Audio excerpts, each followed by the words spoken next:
नमस्कार दोस्तों। आज हम शुरू करने जा रहे हैं chapter 1, nature and significance of management. सबसे पहले हम समझते हैं मैनेजमेंट का मीनिंग। मैनेजमेंट को जनरली एक प्रोसेस कहा जाता है, यानी ये एक ऐसा सिस्टम है जिसमें हम अलग अलग स्टेप्स फॉलो करके अपने गोल्स अचीव करते हैं। अब जरा स्क्रीन पर ध्यान दीजिए, यहाँ लिखा है management is a process of getting things done with the aim of achieving goals effectively and efficiently. चलिए अब इसे आसान भाषा में समझते हैं। इसका मतलब है कि मैनेजमेंट एक ऐसी प्रक्रिया है जिसमें हम लोगों के माध्यम से काम को पूरा करवाते हैं ताकि हम अपने गोल्स को अचीव कर सकें। अब यहाँ दो इंपॉर्टेंट वर्ड्स दिए गए हैं, इफेक्टिवली और एफिशिएंटली। सबसे पहले बात करते हैं इफेक्टिवली की। स्क्रीन पर लिखा है effectively means completing the work on time and achieving the desired goals. यानी इफेक्टिवनेस का मतलब है सही काम करना और समय पर अपना टारगेट अचीव करना। अब बात करते हैं एफिशिएंटली की आर्क। स्क्रीन पर लिखा है Efficiently means completing the work with minimum cost, minimum wastage and maximum utilization of resources. इसका मतलब है काम को इस तरीके से करना कि कम खर्च लगे, रिसोर्स का सही यूज हो और वेस्टेज कम से कम हो। तो दोस्तों यही है मैनेजमेंट का बेसिक मीनिंग। अब आगे हम इस चैप्टर में समझेंगे मैनेजमेंट की नेचर क्या होती है और ये इतना इंपॉर्टेंट क्यों है। तो चलिए आगे बढ़ते हैं। अब अगला पॉइंट देखो, Management is called a process because it involves a series of interrelated functions performed in a sequence. मतलब मैनेजमेंट एक स्टेप नहीं है, ये एक पूरा प्रोसेस है जिसमें कई स्टेप्स होते हैं। प्लानिंग, कंपनी कारोबार, असल, organising, staffing, directing to controlling, ये सारे स्टेप्स एक के बाद एक होते हैं और सब एक दूसरे से जुड़े होते हैं। अब हम आते हैं मैनेजमेंट के सबसे इंपॉर्टेंट पार्ट पर। The 5 main functions of management are: एक planning, deciding in advance what to do, when to do, how to do, and by whom it is to be done. मतलब काम शुरू करने से पहले ही डिसाइड करना क्या करना है, कब करना है, कैसे करना है और कौन करेगा, यही प्लानिंग है। 2, organising, arranging resources and activities in a systematic manner to achieve objectives.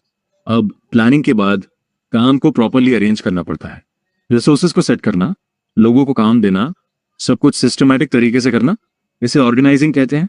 3, staffing work, recruiting, selecting, training and placing the right people in the right jobs. और सबसे इंपॉर्टेंट पार्ट, सही लोगों को हायर करना, उन्हें ट्रेन करना और सही जगह पर काम देना, क्योंकि अगर सही इंसान सही काम करेगा तो रिजल्ट भी अच्छा आएगा। 4, directing, guiding, leading, motivating and supervising employees to achieve targets. अब काम शुरू हो गया है तो लोगों को गाइड करना पड़ेगा, उन्हें मोटिवेट करना, सही डायरेक्शन देना और उनके काम को सुपरवाइज करना, तभी वो टारगेट अचीव करेंगे। 5, controlling, measuring actual performance, comparing it with the standard and taking corrective actions. अब लास्ट स्टेप, चेक करना कि काम सही हुआ या नहीं, जो प्लान किया था उससे कंपेयर करना और अगर गलती है तो उसे सुधारना, यही कंट्रोलिंग है। तो दोस्तों ये थे मैनेजमेंट के बेसिक कॉन्सेप्ट्स और उसके मेन फंक्शंस। अगर आपने ये समझ लिया तो पूरा चैप्टर आपके लिए बहुत आसान हो जाएगा। ऑलराइट स्टूडेंट्स, अब हम एक बहुत इंपॉर्टेंट कॉन्सेप्ट समझने वाले हैं, इफेक्टिवनेस वर्सेस एफिशिएंसी। ये दोनों वर्ड्स दिखने में सिमिलर लगते हैं लेकिन इनके मीनिंग में बहुत बड़ा डिफरेंस होता है। एक, effectiveness is about doing the right task and achieving goals. अब इसे समझते हैं। इफेक्टिवनेस का मतलब होता है सही काम करना और गोल अचीव करना।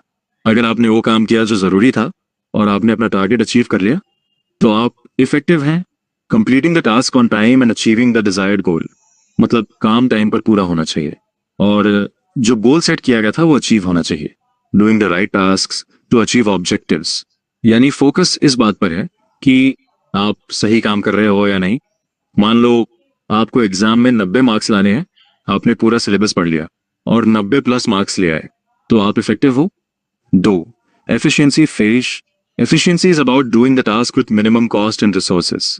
अब एफिशिएंसी को समझते हैं।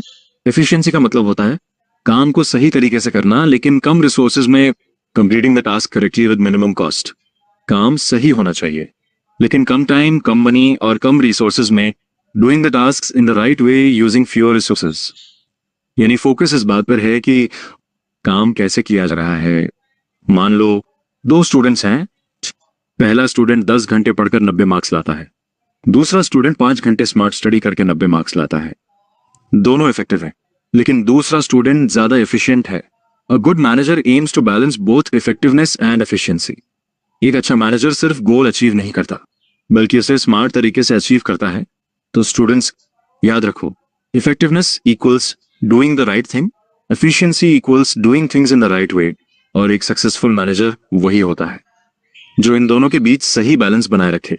ऑलराइट स्टूडेंट्स, अब हम मैनेजमेंट की कुछ इंपॉर्टेंट कैरेक्टरिस्टिक्स समझने वाले हैं जो बताते हैं कि मैनेजमेंट की नेचर कैसी होती है।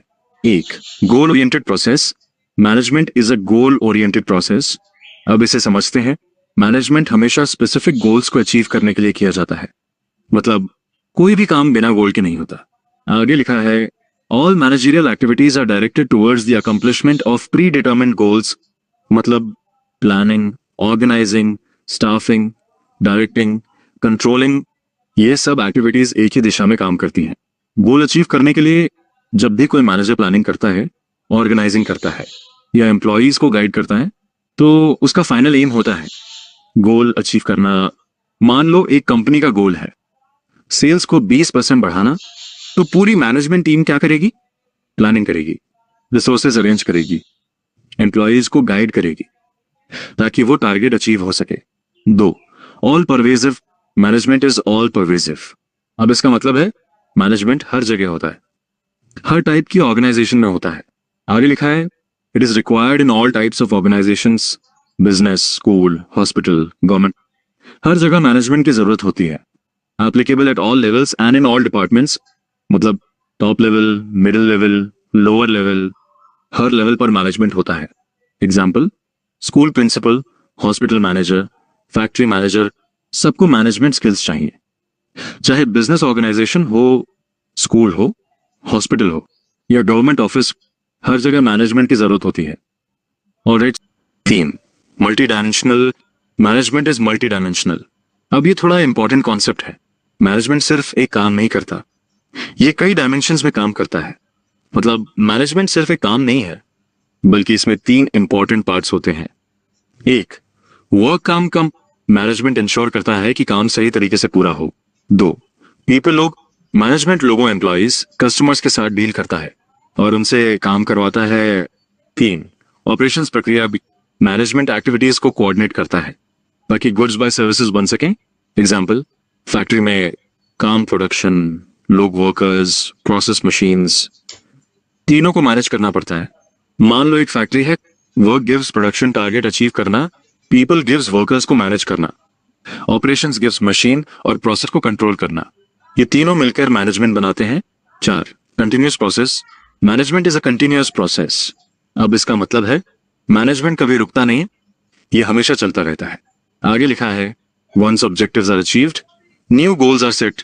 एक गोल पूरा हुआ गिव्स नया गोल शुरू। एग्जाम्पल, कंपनी ने नया प्रोडक्ट लॉन्च किया, वो सक्सेसफुल हो गया। अब क्या होगा?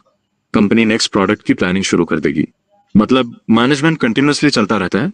5, group activity. Management involves coordinating the efforts of a group of people.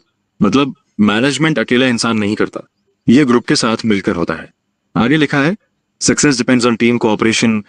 ये टीम वर्क बहुत जरूरी है। एग्जाम्पल, कंपनी में production team, sales team, finance team, सब मिलकर काम करते हैं। 6, डायनामिक फंक्शन। इसका मतलब मैनेजमेंट बदलता रहता है, एनवायरनमेंट चेंज होता है, गिव्स मैनेजमेंट को भी चेंज करना पड़ता है। एग्जाम्पल, ऑनलाइन बिजनेस बढ़ रहा है, गिव्स कंपनीज डिजिटल हो रही हैं। सो स्टूडेंट्स, मैनेजमेंट सिर्फ काम करवाना नहीं है, बल्कि गोल अचीव करना, हर जगह अप्लाई होना, वर्क, पीपल और ऑपरेशंस को मैनेज करना, कंटिन्यूअस रहना, टीम वर्क पर डिपेंड करना और चेंज के साथ एडजस्ट करना, यही है कैरेक्टरिस्टिक्स ऑफ मैनेजमेंट